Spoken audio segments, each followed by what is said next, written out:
दोस्तों यदि आपकी एमएससी केमिस्ट्री कंप्लीट हो गई है तो ये वीडियो स्पेशली आपके लिए है। यहाँ पर एमएससी केमिस्ट्री वाले सभी स्टूडेंट यहाँ पर अप्लाई कर सकते हैं।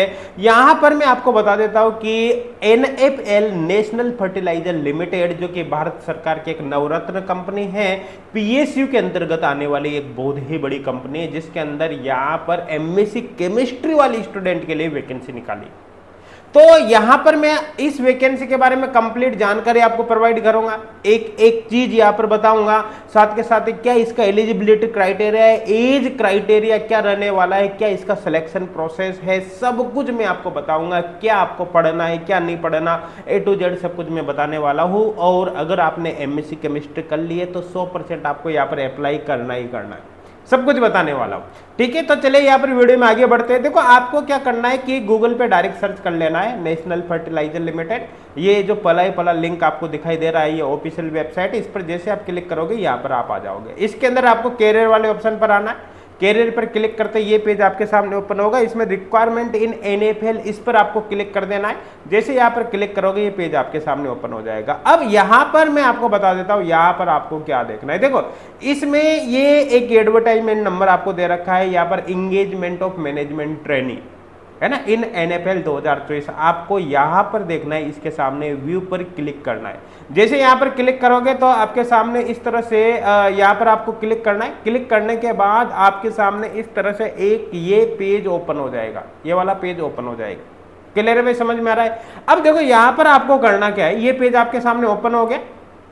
ओपन होने के बाद यहाँ पर आपको कुछ डेट, इंपोर्टेंट डेट बता रखी है। कुल मिलाकर रजिस्ट्रेशन फॉर्म जो स्टार्ट हुए हैं वो 12 जून से इसके फॉर्म स्टार्ट हो गए है। फॉर्म भरने की जो लास्ट डेट है रजिस्ट्रेशन की वो 12 जुलाई है। 12 जून से स्टार्ट हो गया, 12 जुलाई लास्ट डेट है। और साथ के साथ ही बता देता हूँ कि अगर मान लो फॉर्म भरते समय किसी भी प्रकार की कोई गलती हो गई है तो 4 जुलाई और 5 जुलाई, 4 से 5 जुलाई तक ये आप करेक्शन यहाँ पर कर सकते हैं, मतलब अपने फॉर्म को दोबारा एडिट कर सकते हैं। और जो कट ऑफ डेट है वो यहाँ पर 31 मई 2024 है। देखो कट ऑफ डेट का मतलब यहाँ पर एक्चुअली क्या है, कट ऑफ डेट क्या है कि यहाँ पर जो भी एजुकेशनल क्वालिफिकेशन है, जो यहाँ पर एज क्राइटेरिया है एटसेट्रा, मतलब कुल मिलाकर इस वैकेंसी में फॉर्म भरने के लिए आपको जो जो मापदंड पूरे करने हैं, एजुकेशनल क्वालिफिकेशन वगैरह पूरी करनी है, जो कुछ भी वो सब कुछ कंप्लीट हो जाना चाहिए 31 मई 2024 तक।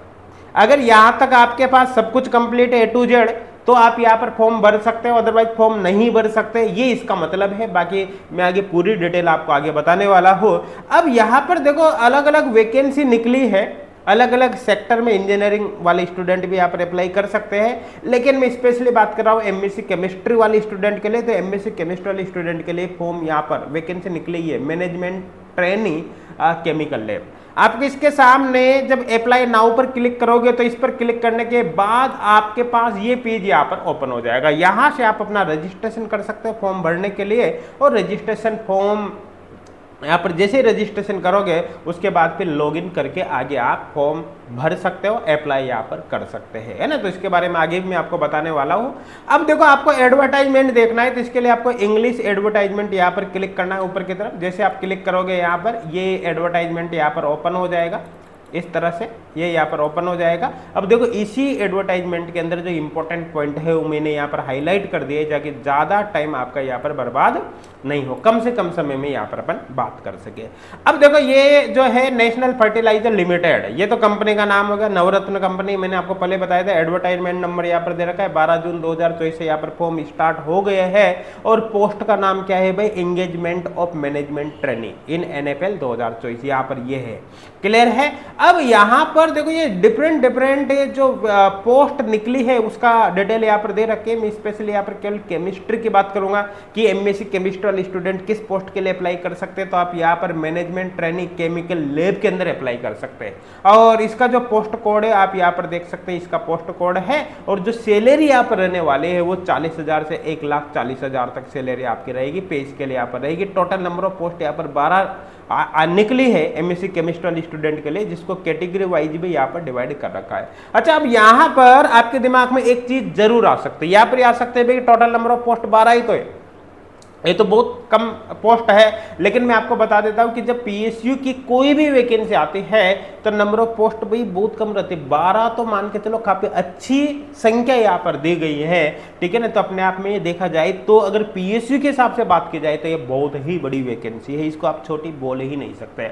अच्छा, दूसरी बात यहाँ पर एक बात और बता देता हूं कि ये जो 12 नंबर ऑफ पोस्ट है ये इसलिए खास इंपॉर्टेंट है कि यहाँ पर फॉर्म भरने वाले स्टूडेंट की संख्या काफी कम होती है, मतलब काफी कम संख्या में यहाँ पर फॉर्म भरे जाते हैं। ऐसे नहीं कि लाखों में फॉर्म भरे जा रहे हैं, तो उस कंडीशन में कंपटीशन बहुत ही ज्यादा हो गया। अगर मान लो कि किसी वैकेंसी में 100, 200, 300, 400 पोस्ट निकल जाए तो फिर वहां पर बहुत ही बड़ी संख्या में फॉर्म भरे जाते हैं, लाखों में वहां पर फॉर्म डलते हैं, तो कंपटीशन ओवरऑल देखा जाए तो वहां पर ज्यादा होता है। जबकि यहाँ पर टोटल नंबर ऑफ 12 पोस्ट है तो यहाँ पर फॉर्म भरने वाले स्टूडेंट की संख्या भी बहुत ही कम होगी।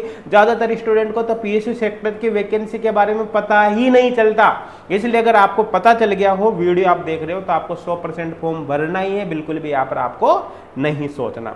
चलो आगे यहाँ पर अपन बात करते हैं, इसी में आगे बढ़ते हैं, जल्दी से इसको खत्म करने की कोशिश करेंगे। देखो अगर पे स्केल की बात करूं मैं तो यहाँ पर मैंने आपको बताया था कि यहाँ पर अगर आपका सिलेक्शन होता है इस कंपनी के अंदर तो उस कंडीशन में आपको सबसे पहले 1 साल की ट्रेनिंग करनी पड़ेगी, 1 साल की ट्रेनिंग प्रोवाइड करनी पड़ेगी कंपनी के अंदर ही, ठीक है। ये जो ट्रेनिंग आप करोगे, ट्रेनिंग के दौरान आपको 40,000 रुपए यहाँ पर प्रोवाइड किया जाएगा ट्रेनिंग के दौरान। जब आपकी 1 साल की ट्रेनिंग यहाँ पर कंप्लीट हो जाएगी उसके बाद यहाँ 40,000 में 3% इंक्रीमेंट कर दिया जाएगा और आपकी जो बेसिक पे होगी वो 41,200 रुपए। ध्यान देना भाई, ये बेसिक पे, इस बेसिक पे में और कई प्रकार के अलाउंस वगैरह यहाँ पर बेनिफिट्स वगैरह प्रोवाइड की जाती है। जब ओवरऑल सैलरी आप देखोगे तो 41,200 नहीं मिलेगी आपके अकाउंट में, यहाँ पर ऑलमोस्ट काफी अच्छी सैलरी मान के चलो 90,000 से 1 लाख रुपए पर मंथ के आसपास सैलरी आपकी बैठने वाली है ना। और पीएसयू सेक्टर की जॉब है तो अपने आप में बहुत ही बड़ी वैकेंसी है, जॉब है, अच्छी जॉब है, लोग तरसते हैं है ना पीएसयू के अंदर जॉब पाने के लिए, ये मान के चलना आप। और सबसे बड़ी बात है केवल एमएससी के बेसिस पर आप यहाँ पर डायरेक्ट अप्लाई करोगे, ठीक है। यहाँ पर ध्यान देना, अगर आपका सिलेक्शन होता है तो सिलेक्शन के बाद, यहाँ पर सिलेक्शन होने के बाद कुल मिलाकर आपको 4,50,000 का यहाँ पर बॉन्ड भरना पड़ेगा। मतलब कुल मिलाकर एक तरह से आपको पैसे नहीं देने, 3 साल का एग्रीमेंट होगा, कुल मिलाकर ये बॉन्ड भरवाया जाएगा 3 साल का। अगर आपने 3 साल के पहले जॉब छोड़ दी तो आपको फिर 4,50,000 रुपए एक तरह से जमा करना पड़ेगा वापस। क्लियर है, यहाँ तक समझ में आ रहा है। प्लेसमेंट की बात करें तो यहाँ पर एक्चुअली पहले आपका एक OMR सीट बेस्ड एग्जाम होगा जिसके बारे में आपको आगे बताने वाला हो। एग्जाम के बाद आपका पर्सनल इंटरव्यू होगा। जब आपका सिलेक्शन हो जाएगा तो ज्वाइनिंग से पहले आपका मेडिकल एग्जामिनेशन होगा, मतलब आपकी मेडिकल फिटनेस चेक करवाई जाएगी और इसके लिए आपको मेडिकल फिटनेस सर्टिफिकेट भी जमा करना पड़ेगा। अगर आप मेडिकली फिट नहीं हो तो ऐसे केस में फिर आपका सिलेक्शन नहीं लिया जाएगा। आपका सिलेक्शन के बाद आपको ऑल ओवर इंडिया में जहां भी इनकी ब्रांच है कहीं पर भी आपको ज्वाइनिंग दी जा सकती है। तो अगर आप ऑल ओवर इंडिया में कहीं पर भी जॉब करने के लिए तैयार है तभी आप यहाँ पर अप्लाई करें। यहाँ पर क्लियर कट इन्होंने लिख रखा है, अदरवाइज यहाँ पर बिल्कुल भी आपको अप्लाई नहीं करना है। मिनिमम एलिजिबिलिटी क्राइटेरिया की अगर बात करें यहाँ पर तो आपको बता देता हूँ, मैनेजमेंट ट्रेनिंग केमिकल लैब के अंदर एक तो एज क्राइटेरिया पर दे रखे मिनिमम 18 साल है, मैक्सिमम 27 साल है। अब इसमें अलग अलग कैटेगरी वाइज रिलैक्सेशन भी दिया गया है जिसके बारे में आपको आगे में बताने वाला हूं। देखो आपकी फुल टाइम रेगुलर एमएससी होनी चाहिए, ठीक है ना। अगर आपने एमएससी प्राइवेट कर रखी है, ठीक है, नॉन रेगुलर कर रखे तो आप यहाँ पर एलिजिबल नहीं हो। तो कुल मिलाकर आपके रेगुलर एमएससी होने चाहिए। एमएससी केमिस्ट्री हो सकते हैं, मतलब जर्नल केमिस्ट्री के अंदर एमएससी हो सकते हैं, किसी इनऑर्गेनिक, ऑर्गेनिक या फिजिकल के अंदर, या फिर एनालिटिकल केमिस्ट्री में स्पेशलाइजेशन हो सकता है, अप्लाइड केमिस्ट्री हो सकते हैं, इंडस्ट्रियल केमिस्ट्री वाले भी यहाँ पर अप्लाई कर सकते हैं। आपके मिनिमम 60% मार्क्स यहाँ पर होना चाहिए। हाँ, अगर आप SC ST PWD कैंडिडेट है तो फिर मिनिमम आपके 50% एमएससी में होना चाहिए, ठीक है। और ध्यान देना इसके अलावा जो अदर ब्रांचेज है केमिस्ट्री की, जैसे यहाँ पर बायोकेमिस्ट्री हो गया, फार्मेसी हो गया, है ना, टैक्सिकोलॉजी हो गया, जियो केमिस्ट हो गया, है ना, फार्मेकोलॉजी हो गया, फूड टेक्नोलॉजी एटसेट्रा है, वो यहाँ पर एलिजिबल नहीं है, उनको कंसिडर नहीं किया जाएगा, नॉट कंसिडर। क्लियर, यहाँ तक समझ में आ रहा है भाई। तो कुल मिलाकर एमएससी केमिस्ट्री आप अप्लाई कर सकते हो। यहाँ पर सारे डिटेल मैंने आपको प्रोवाइड कर ही दी है, ठीक है। यहाँ तक सब कुछ समझ में आ गया। अब यहाँ पर एक बात ध्यान देना, जो कट ऑफ डेट यहाँ पर दे रखी है वो 31 मई 2024 है। इसका सीधा सीधा मतलब है कि जो भी यहाँ पर क्वालिफिकेशन मांगी गई है, चाहे वो एज क्राइटेरिया हो या मिनिमम एजुकेशनल क्वालिफिकेशन हो, एक्सपीरियंस हो, जो कुछ भी मांगा गया है आपसे, वो 31/5/2024 मतलब 31 मई तक कंप्लीट आपके हाथ में होना चाहिए। क्योंकि आपको फॉर्म भरते समय डॉक्यूमेंट यहाँ पर अपलोड करना पड़ेगा। मतलब कुल मिलाकर जैसे आपने भी एमएससी केमिस्ट्री यहाँ पर चल रही है आपकी, लेकिन कंप्लीट नहीं हुई, अब आप पे अपेयरिंग में हो, आप चाहते हो कि फॉर्म भर दो, तभी आप फॉर्म नहीं भर सकते। एमएससी आपकी कंप्लीट होनी चाहिए तभी आप फॉर्म भर सकते हो, है ना। सारी सब कुछ कैलकुलेशन आपको 31 मई 2024 के अकॉर्डिंग ही करना है, इसी के अकॉर्डिंग आपको सोचना है। फीस यहाँ पर जो होगी अलग अलग पोस्ट पे, किसी पोस्ट के लिए अप्लाई करो, यहाँ पर 700 रुपये फीस होगी। केमिस्ट्री वाले स्टूडेंट के लिए भी 700 ही होगी, ठीक है। इनमें ध्यान देना कि अगर आप SC ST PWD ex service man या डिपार्टमेंटल कैंडिडेट हो तो ऐसे केस में आपको कोई फीस जमा नहीं करनी है, आप फ्री ऑफ कॉस्ट यहाँ पर फॉर्म भर पाओगे, ठीक है। एप्लीकेशन प्रोसेस का तरीका मैंने शुरू में आपको बताया था कि आप वेबसाइट पर जाकर कैसे अप्लाई कर सकते हैं, वो सारी चीजें यहाँ पर बता रखी है। आप एप्लीकेशन फॉर्म भरते समय जो मेल ID आप डालोगे वो आपको कम से कम 1 से 1.5 साल 1 ईयर टू 1.5 ईयर यूं मान सकते हैं आप, वहां तक आपको कम से कम एक्टिव रखने हैं, क्योंकि यहाँ पर जो भी कम्युनिकेशन कंपनी के द्वारा आपसे किया जाएगा उसी मेल ID पर किया जाएगा। जब आप रजिस्ट्रेशन कंप्लीट कर लोगे तो रजिस्ट्रेशन कंप्लीट, जैसे मैंने आपको बताया था फॉर्म भरते समय आपको पहले रजिस्ट्रेशन करना है, उसके बाद फिर आपको लॉगिन वगैरह करना है, अपने जो भी डिटेल है वहाँ पर फिल करनी है फॉर्म भरते समय। उसके बाद आपको जो भी रिक्वायर्ड डॉक्यूमेंट्स है, फोटोग्राफ है, सिग्नेचर है, वो सब कुछ अपलोड करना है। जैसे आपको डेट ऑफ बर्थ के प्रूफ की फॉर्म में 10th की मार्कशीट लगानी है, एजुकेशनल क्वालिफिकेशन प्रूफ के फॉर्म में आपका वही 12th हो गया, BSc हो गया, MSc की मार्कशीट वगैरह लगानी है। इसी तरह से अगर आप पहले कहीं पर जॉब कर रहे हो तो पास्ट एम्प्लॉयमेंट प्रूफ आपको लगाना है ना। पर अगर करंट में कोई जॉब कर रहे हो तो प्रेजेंट एम्प्लॉयमेंट प्रूफ लगाना है। अगर आप कोई कैटेगरी से बिलोंग कर रहे हो, रिजर्व कैटेगरी से, SC ST OBC non criminal, तो आपको उसका सर्टिफिकेट यहाँ पर अपलोड करना है। ये आपको PDF फॉर्मेट में करना है, आप यहाँ पर देख सकते हैं। EWS कैटेगरी से तो EWS का सर्टिफिकेट आपको फिल करना है, ठीक है। इसी तरह से PWD कैटेगरी के लिए भी आपको वही सर्टिफिकेट वगैरह यहाँ पर अपलोड करना है। इसी तरह से यहाँ पर देखो, अगर आइडेंटिटी प्रूफ आपको यहाँ पर अपलोड करना है, आप इसको वीडियो को पॉज करके एक बार पढ़ लेना। फोटोग्राफ सिग्नेचर की आपको JPG फॉर्मेट में आपको अपलोड यहाँ पर कर देना है। तो वो सारी चीजें है भाई क्लियर यहाँ पर। इसके बाद आपको प्रीव्यू करना है, पूरे फॉर्म को प्रीव्यू करके उसको पूरा अच्छे से रिव्यू कर लेना है, लास्ट में सबमिशन करना है और फिर आपको पेमेंट डन कर देना है, जो भी आपका पेमेंट हो, ठीक है। अब जैसे ही आपके पास ये सारे सब कुछ हो जाए उसके बाद आपको क्या करना है, जो कंप्लीट फॉर्म आप भरते हो उसकी भाई प्रिंट आउट ले लेना, एक ऑनलाइन कॉपी अपने पास उसकी रखना है ना। फीस जो आपने सबमिट की उसकी रिसिप्ट भी आपको अपने पास रखनी है, जो आपको रिसिप्ट मिलेगी फॉर्म भरने के बाद, फीस सबमिट करने के बाद। और जब आपका एडमिट कार्ड आ जाएगा तो एडमिट कार्ड भी आपको अपने पास रखना है, क्योंकि इसकी आपको बाद में आवश्यकता पड़ेगी। क्लियर यहां तक समझ में आ रहा है ना। एग्जाम डेट जब भी डिसाइड हो जाएगी तब यहाँ पर आपको कर लेना है। अब यहाँ पर सिलेक्शन प्रोसेस की बात करें तो आपका offline OMR seat based exam होगा सबसे पहले।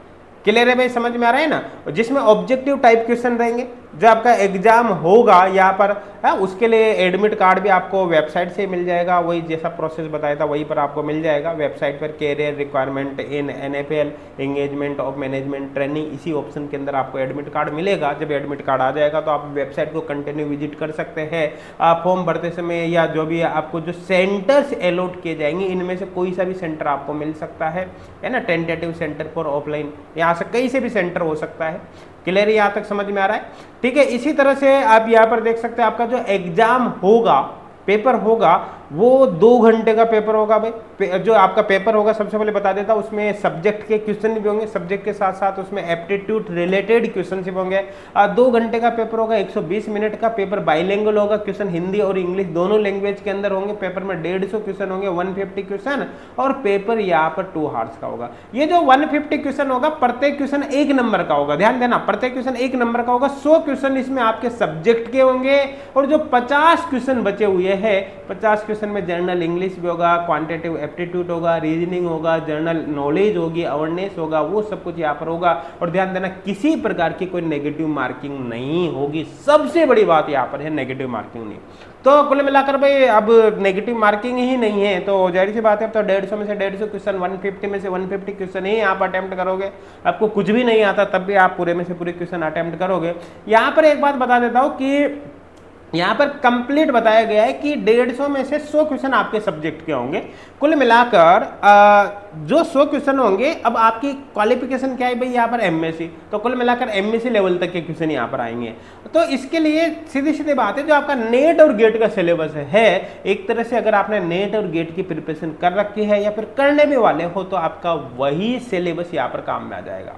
है ना, वही सिलेबस यहाँ पर काम में आ जाएगा। और मैं आपको यहाँ पर बता देता हूँ कि एच कोड क्लासेज एप्लीकेशन पर CSR नेट और गेट का फ्री ऑनलाइन कोर्स भी अवेलेबल है। आप इस फ्री ऑनलाइन कोर्स जिसके अंदर 1000 प्लस वीडियो लेक्चर है, एच कोड क्लासेज एप्लीकेशन को डाउनलोड करके आप इस फ्री ऑनलाइन कोर्स को ज्वाइन कर ले। इसके लिए आपको 1 रुपया भी पे नहीं करना पड़ेगा। इस एग्जाम के प्रिपरेशन में ये वीडियो, ये जो कोर्स है फ्री ऑनलाइन कोर्स, आपकी बहुत ही ज्यादा हेल्प करेगा।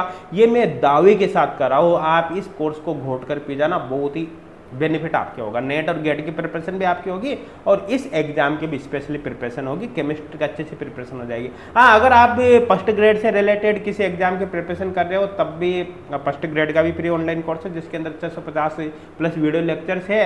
और अगर स्पेशली CSR नेट और गेट की प्रिपरेशन कर रहे हो तो फिर पेड कोर्स भी अवेलेबल है। पेड कोर्स भी आप वहाँ पर यूज में ले सकते हैं। लेकिन अगर आप चाहो तो फ्री से भी पढ़ो, कोई दिक्कत वाली बात नहीं। अगर छोटे से अमाउंट आप पे कर सकते हो तो फिर पेड कोर्स पर जा सकते हो। जून और दिसंबर का कोर्स अवेलेबल है। आई थिंक क्लियर हो गया होगा। चलिए अब यहां पर अपन आगे वापस चलते हैं। ठीक है, यहां तक सब कुछ क्लियर है भाई। ठीक है, अब यहाँ पर मैं आपको बता देता हूँ आगे क्या होगा यहाँ पर। ठीक है, ये तो वही बेसिक सी चीज़ है यहाँ पर जो दे रखी है। एडमिट कार्ड डाउनलोड आपको वेबसाइट से ही करना है। अब यहाँ पर एक्चुअली क्या होगा, जब आपका एग्जाम होगा 20 मिनट, यहाँ पर 2 घंटे का एग्जाम होने के बाद जब आप एग्जाम को क्वालिफाई कर लोगे तो आपको पर्सनल इंटरव्यू के लिए बुलाया जाएगा। ध्यान देना, पर्सनल इंटरव्यू में जो रेशियो रखा जाएगा 1:5 रखा जाएगा। मतलब एक सीट पर 5 स्टूडेंट को बुलाया जाएगा। अब यहाँ पर टोटल नंबर ऑफ पोस्ट कितनी, केमिस्ट्री की 12 है तो 12 × 5 कर लो। अब लगभग 60 स्टूडेंट को, 60 स्टूडेंट को इंटरव्यू के लिए यहाँ पर बुलाया जाएगा। ये आपको ध्यान रखना है। क्लियर है। अब अगर जिन भी स्टूडेंट को इंटरव्यू के लिए बुलाया जाएगा तो जो इंटरव्यू के लिए बुलाई जाएगा तो उन स्टूडेंट को वहाँ पर आने जाने का जो भी होगा, उनका TADA वगैरह जो भी बनता है वो इनके द्वारा पे कर दिया जाएगा। बस रेल ट्रेन वगैरह का जो भी टिकट होगा आप यहाँ पर देख लेना। ठीक है, फाइनल सिलेक्शन की बात करें तो आपका final selection interview plus exam के बेसिस पर होगा। जो offline OMR sheet based exam होगा उसका 80% वेटेज रहेगा। पर्सनल इंटरव्यू का 20% वेटेज रहेगा जिसके बेसिस पर आपका सिलेक्शन होगा। यहाँ पर 100%। अच्छा, अगर मान लो कोई एक ऐसा स्टूडेंट है, 2 या 2 से अधिक स्टूडेंट जिनके एग्जाम प्लस इंटरव्यू दोनों का मिलाकर टोटल नंबर बराबर आ जाते हैं, है ना, टोटल नंबर कितने आ जाते हैं, बराबर आ जाते हैं। तो ऐसे केस में देखा जाएगा कि किस स्टूडेंट के एग्जाम के अंदर ज्यादा मार्क्स है। ध्यान देना, जब टोटल बराबर मार्क्स आ जाते हैं तो किस स्टूडेंट के एग्जाम में ज्यादा मार्क्स है, जिसके एग्जाम में ज्यादा मार्क्स है उसका सिलेक्शन होगा। और कोई 2 या 2 से अधिक स्टूडेंट ऐसे हैं जिनके टोटल नंबर भी बराबर है और एग्जाम में भी बराबर नंबर आ रहा है, तो ऐसे केस में उस स्टूडेंट को सिलेक्ट किया जाएगा जिसकी एज ज्यादा है। मतलब जो सीनियर स्टूडेंट है जिसकी एज ज्यादा है उसका सिलेक्शन होगा। ये आपको यहाँ पर ध्यान रखना है ना। रिजर्वेशन यहाँ पर दिया गया है, जैसे एज रिलैक्सेशन की मैंने शुरू में ही बात करी थी यहाँ पर, है ना, तो उसके बारे में भी यहाँ पर बताया गया है ना। तो एज रिलैक्सेशन की अगर बात करें तो यहाँ पर बता देता हूँ कि 5 साल का एज रिलैक्सेशन SC/ST कैंडिडेट के लिए, 3 साल का एज रिलैक्सेशन OBC कैंडिडेट के लिए, OBC नॉन क्रिमिनल के लिए, है ना। इसी तरह PWD कैटेगरी है तो ऐसे केस में 10 साल का एज रिलैक्सेशन है ना। 15 साल का age relaxation SC/ST PWD category, मतलब SC/ST का कोई PWD कैटेगरी है तो फिर 15 साल का एज रिलैक्सेशन है ना। OBC का PWD कैंडिडेट है तो 13 साल का एज रिलैक्सेशन है। इसी तरह से यहाँ पर और भी चीज बताई गई है जिसको आप यहाँ पर देख सकते हो, 5 साल का एज रिलैक्सेशन, है ना, इन स्टूडेंट के लिए यहाँ पर प्रोवाइड किया गया है। इसी तरह से कोई डिपार्टमेंटल स्टूडेंट है तो अपर एज लिमिट यहाँ पर 40 साल है, अनरिजर्व्ड के लिए 43 साल, OBC के लिए 45 साल, SC/ST के लिए। तो ये सारी चीजें आप यहाँ पर देख सकते हो। आई थिंक क्लियर हो गया। ठीक है, अब आगे यहाँ पर बात करें, इसमें तो मेरे हिसाब से कोई डाउट आपके नहीं रहेगा। तो यहाँ पर देखो A to Z, यहाँ पर वापस वही डेट बता रखी जिनके बारे में मैंने शुरू से आपको बताया है। तो दोस्तों यहाँ पर ये सारी इंफॉर्मेशन थी। अब मुझे नहीं लगता कि यहाँ पर सिंगल डाउट भी आपके दिमाग में होगा। तो दोस्तों बहुत ही इंपॉर्टेंट वैकेंसी यहाँ पर निकली है, आप इसकी जरूर तैयारी करें। ठीक है ना, इतनी बड़ी अपॉर्चुनिटी आपके सामने। अब यहाँ पर टोटल नंबर ऑफ पोस्ट 12 है तो आप ही मत सोचना कम पोस्ट है। कम पोस्ट नहीं निकली, ये बहुत ज्यादा पोस्ट है PSU के हिसाब से देखा जाए तो, क्योंकि इतनी पोस्ट निकलती ही नहीं PSU में। दूसरी बात ये इसलिए भी इंपॉर्टेंट है क्योंकि यहाँ पर कंपटीशन ज्यादा नहीं होता भाई। क्यों? क्योंकि नंबर ऑफ स्टूडेंट जो कि फॉर्म भरते हैं उनकी संख्या काफी कम होती है। है ना। और तैयारी करने का तरीका मैंने बता दिया कि अगर CSIR नेट और गेट के आपके पास कोर्स वगैरह है या फिर जो भी है तो आप उसी से अपनी प्रिपरेशन करो अगर आपने तैयारी कर रखी है। अदरवाइज आप एचगुड क्लासेज एप्लीकेशन डाउनलोड कर लेना, लिंक आपको डिस्क्रिप्शन में मिल जाएगा एप्लीकेशन को डाउनलोड करने का, और आप CSIR नेट गेट का फ्री ऑनलाइन कोर्स ज्वाइन कर लेना। फर्स्ट ग्रेड की स्टूडेंट भी, आप फर्स्ट ग्रेड की तैयारी कर रहे हो तो उसका भी फ्री ऑनलाइन कोर्स है। और अगर आप थोड़ी सी अमाउंट, छोटी सी अमाउंट पे कर सकते हैं तो फिर आप पेड कोर्स यहाँ पर ले सकते हैं, क्योंकि पेड कोर्स बहुत ही पावरफुल है। पेड कोर्स का फ्री डेमो भी आप ज्वाइन करके देख सकते हैं। तो दोस्तों मैं आपको फिर बता रहा हूँ, आप जरूर यहाँ पर फॉर्म भरें और आप इसकी प्रिपरेशन करें, NFL की प्रिपरेशन करें, ताकि आपके यहाँ पर सिलेक्शन के चांस पूरे हो सके। आप NFL भारत सरकार के नवरत्न कंपनी के अंदर यहाँ पर जॉब कर सके। Thank you.